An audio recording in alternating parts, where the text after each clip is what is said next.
What if I told you that this hospital, once a place where people went to heal, now hides secrets so twisted that they could make you question everything you think you know? What if the place you think is abandoned is actually waiting for someone to uncover the chilling truths that lie hidden deep within its walls? This isn't just a story about ghosts or supernatural occurrences.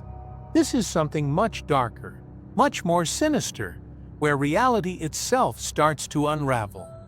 When I first stepped into the crumbling hospital, I expected to find nothing but the usual: dusty floors, broken windows, and a sense of quiet isolation. It looked like any other abandoned place I'd visited in my search for the strange and the forgotten. But there was something different about this place. The silence wasn't just eerie, it was oppressive. It felt like something, or someone, was watching me from the darkness, waiting for me to make a move. It's hard to explain, but it wasn't like any abandoned building I'd ever explored. This place felt alive, like it had a consciousness of its own, a pulse that was almost impossible to ignore. At first, I pushed it off as just my imagination. After all, I had walked into countless abandoned places before, and each one had its own unique atmosphere. But the deeper I ventured into the heart of the hospital, the more I began to feel it. A weight pressing down on me. A sensation that I wasn't alone, even though I couldn't see anyone. As I walked through the long, empty hallways, strange noises began to echo around me.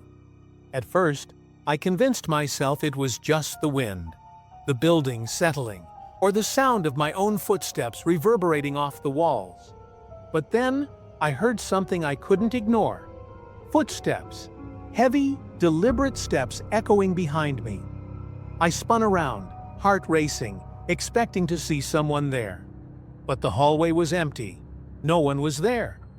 I paused, my breath shallow, trying to steady my nerves. Maybe it was the building playing tricks on me. Maybe it was just the acoustics. But then, as I turned back to continue walking, I noticed something that made my blood run cold. On the dusty floor, right where I had just walked, were footprints. Fresh. The dust hadn't settled around them, and they were too clear to be a figment of my imagination. Someone had been here. Someone had walked behind me. But who? There was no one in sight. I froze, my heart pounding in my chest. I tried to shake off the unease, telling myself it was just my mind playing tricks. But the deeper I went into the hospital, the more the feeling of being watched intensified. The walls seemed to close in, and the air grew thick with an oppressive sense of dread. Something, or someone, was following me, and I couldn't escape it.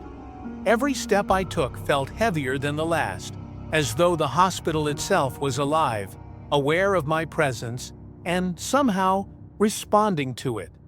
Then, I found something that made my stomach drop. A patient's journal. It was tucked away in a forgotten drawer, buried under a pile of old medical records and discarded papers. The moment I opened the journal, I felt a chill run down my spine. The pages were yellowed with age, brittle to the touch, and the ink on them was smudged, as if they had been handled by trembling hands. The words seemed to leap off the page, desperate to be heard, as if the writer had been begging for someone to find them. But one name stood out among the rest. My name. I froze, my breath caught in my throat.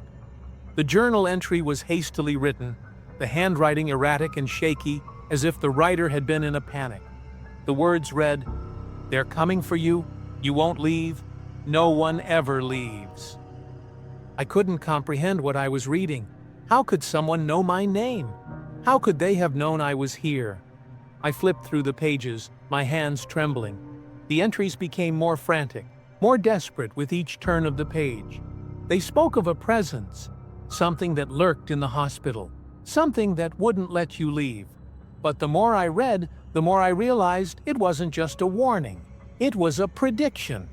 This person knew what would happen to me, and they were trying to tell me that the hospital wasn't just abandoned, it was a trap, one that kept its victims trapped in its clutches forever. The more I read, the more the walls seemed to close in around me, the hospital itself seeming to breathe with every word. I couldn't shake the feeling that I was being drawn deeper into something I wasn't meant to understand. But despite my fear, I couldn't stop myself. I had to know more. I had to understand what was happening here. That's when I found it. Hidden behind a row of dusty medical supplies was a small rusted door. It was barely noticeable, camouflaged by the clutter around it. But something about it called to me, pulling me closer. I had no idea what I would find, but my curiosity was too strong. I pushed open the door and descended into what seemed like an endless, dark basement. The moment I stepped inside, the temperature dropped dramatically, and a sense of suffocation filled the air. It was thick, like the very air around me was holding me in place, not allowing me to breathe freely.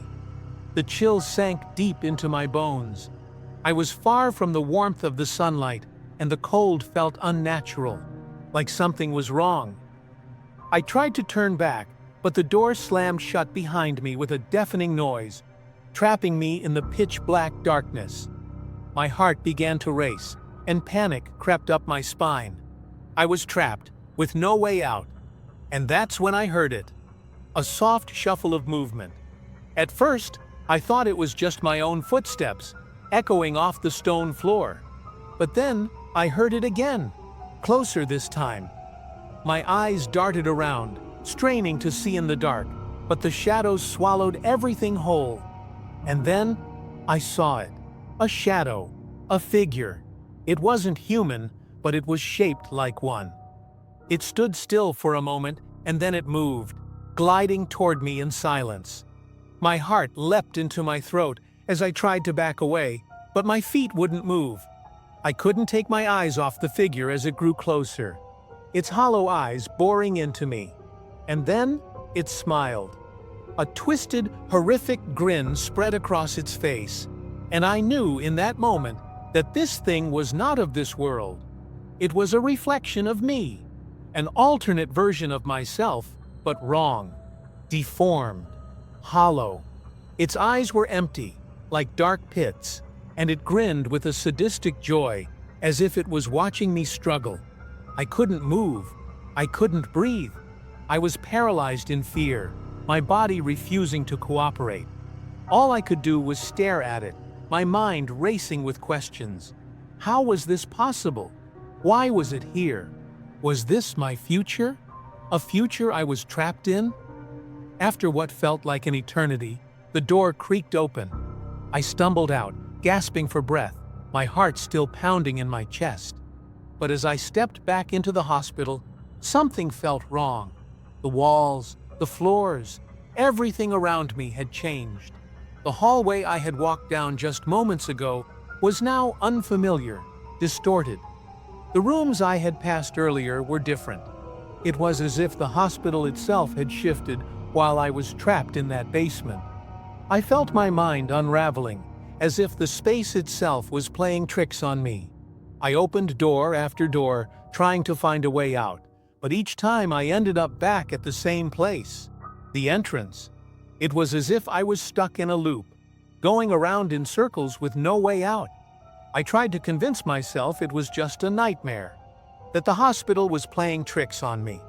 But the longer I stayed, the more I realized I couldn't trust my own senses. The hospital had become a maze, and I couldn't find my way out.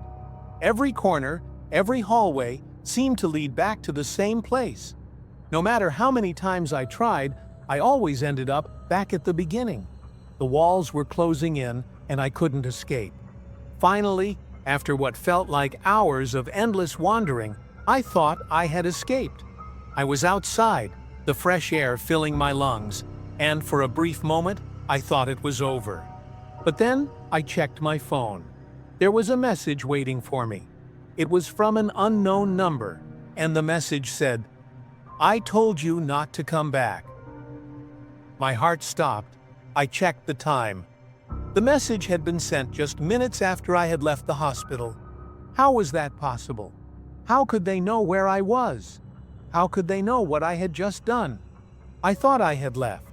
But what if I hadn't? What if the hospital wasn't just haunted by ghosts or spirits, but by time itself?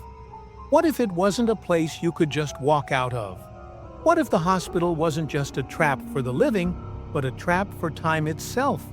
One that kept pulling its victims back over and over again? And the worst part? I'm not sure I ever left at all.